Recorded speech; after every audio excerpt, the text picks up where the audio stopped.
I never expected a tiny town in the Philippines to completely change how I think about coffee. Honestly, when I first arrived, I thought I'd be greeted by a sleepy main street, a few sari-sari stores, and maybe a local cafe that had survived on tourists who accidentally wandered off the main highway. But the moment I stepped out of the bus, I knew I was in for something special. The town smelled like warm earth and fresh bread, like the streets themselves had been roasted overnight. It was early morning, the kind of time when the sun is just starting to nudge the sky into a golden hue, and the local market was already alive. I could hear vendors calling out, but in a gentle, almost musical rhythm, different from the chaos of Manila or Cebu. I had to laugh at myself because I had no plan. No map, no idea what I was looking for except maybe a good cup of coffee. I wandered down the narrow streets lined with low, colorful houses. Kids were playing tag, their laughter echoing off the walls. An old man was sweeping his porch, humming a tune that somehow felt like it belonged to the town itself. And then I saw a small sign that simply read, Kept Kwento. Coffee and stories. How Filipino is that? I don't even speak Tagalog fluently, but I knew I had to go in. Inside, the cafe was tiny, with wooden tables polished from years of use.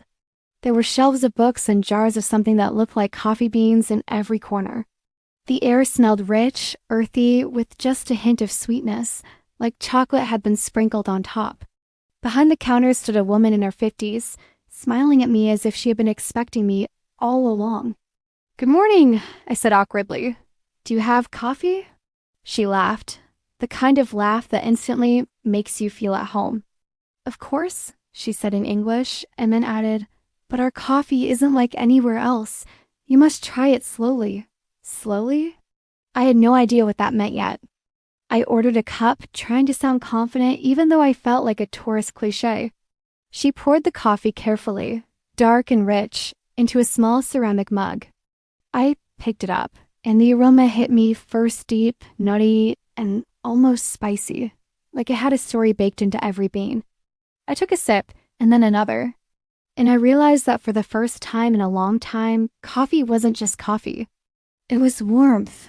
It was history. It was community. I asked her about it. "These are our beans," she said, pointing to a jar on the counter.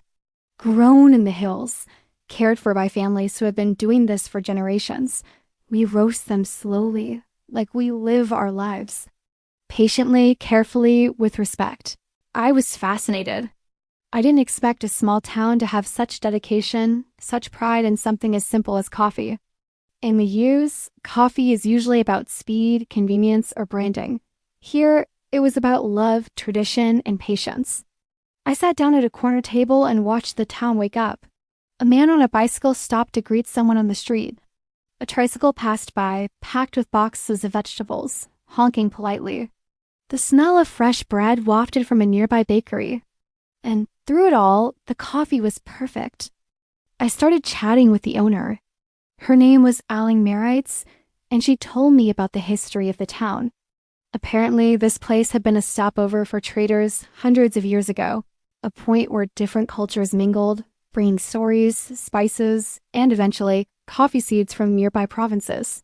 The locals took the beans and made them their own, roasting them with a technique passed down from grandparents to parents to children. Every cup had a story, she said, and every sip was a conversation with the past. I couldn't help but laugh at myself, because I realized that I had arrived expecting just another town, just another cup of coffee, but what I found was something entirely different. The coffee connected me to the people, the culture, the land itself. It wasn't just caffeine. It was a bridge. After finishing my first cup, I noticed a small group of locals gathered outside, sipping their coffee from similar mugs. They nodded at me, welcoming me silently into their morning ritual. I asked if I could try the beans for myself, maybe take a few home. Aling Merite shook her head gently. "No," she said. "The coffee is best here. You must sit, you must watch, you must feel the town while drinking it. Take it with you and it will not taste the same." I wanted to argue. I really did. But I understood. The cup of coffee was part of the experience. The streets, the people, the rhythm of the town, all of it blended into the taste. It was exclusive, precious, and fleeting. I spent the whole morning wandering. I visited the market where vendors were selling everything from ripe mangoes to handmade baskets. I walked along the river, watching children splash in the shallow water. Every interaction was punctuated by smiles, nods, and greetings that made me feel more at home than any hotel ever could. And throughout it all, the thought of the coffee lingered in my mind. I would taste it again, slowly, like they said, but only there in that little corner of the Philippines that I hadn't expected to love this much. At lunch, I tried some local dishes, a small grilled fish, some rice wrapped in banana leaves, and a sweet sticky dessert. Each bite was better than the last, but still nothing compared to that morning cup. I started chatting with a young man selling fruits at the market. He asked where I was from, and I explained I was from the US, traveling the country to see towns, not just famous cities. "Oh, you must go to the hills," he said. "There are farms there, the view, the air. The coffee, it's something else." I noted it in my journal because I had learned something important. The Philippines isn't just Manila or Cebu. It isn't just Boracay or Palawan. Some of the best experiences, the richest flavors, and the warmest hearts are found in places you would never read about in a guidebook. By late afternoon, I returned to Cape Queno for another cup. This time, I sat outside, letting the sun warm my shoulders. I watched women carrying baskets of vegetables, men tending to small gardens, children running around, and elders sitting in doorways, chatting quietly. I felt like I'd been accepted into a secret club, one that involved patience, taste, and a deep appreciation for the simple things. I realized that the coffee wasn't just about flavor. It was about noticing, appreciating, and slowing down. It was about respecting the people who grew it, the land that nurtured it, and the traditions that kept it alive. Drinking it fast, in a rush, would have been a mistake. The magic came from the stillness, from observing life as it happened around me, cup in hand. As the sun began to set, the streets glowed orange, and I felt a pang of sadness knowing I had to leave the next day. But I also felt grateful. I had discovered a secret, and secrets are precious. I knew that when I returned to the hustle of Manila or eventually home in the US, no coffee would ever taste the same.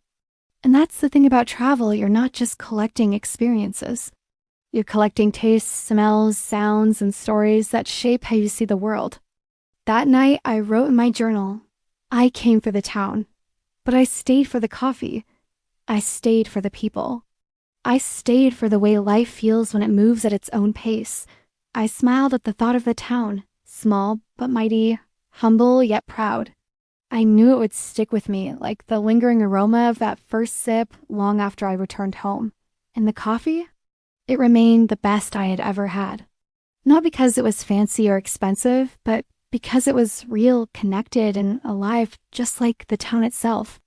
As I drifted off to sleep that night, I imagined the streets, the market, and the little cafe with its sign that simply said, "Coffee and Stories." I promised myself I would return. Because some experiences aren't just about tasting something new. They're about living it slowly, fully, and with a smile. And that morning cup of coffee, well, it changed everything. Thanks so much for watching and sharing this journey with me. If you've ever had an experience like this, where something simple completely surprised you, let me know in the comments below. I'd love to hear your stories. Don't forget to like and subscribe for more adventures. See you in the next one.